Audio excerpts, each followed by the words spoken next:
Más de 2 millones de euros es la cantidad por la que el Gobierno de Extremadura ha vendido el Palacio Presidencial de Lisboa, adquirido por el Ejecutivo anterior en 2008. El presidente Monago ha anunciado que uno de esos millones de euros ya tiene destino fijado en los presupuestos de 2015 y que el otro se invertirá en las Urdes. Quiero comunicarles por ello también, y ellos lo saben, que mi compromiso con las Urdes sigue intacto y hoy en esta rueda de prensa lo quiero reafirmar nuevamente.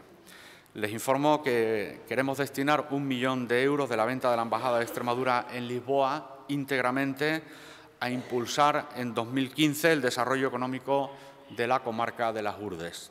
Los empresarios, nuestros paisanos en las Urdes, tienen una planificación estratégica muy seria en la que hemos participado ayudando para relanzar la comarca turísticamente y queremos seguir apoyándoles económicamente como nunca nadie lo había hecho en los últimos años.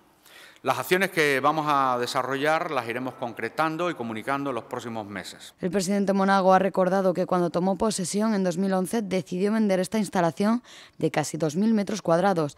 Tras estudiar todas las propuestas y tratando de tomar la mejor decisión de gestión de los recursos públicos, se ha procedido a su venta.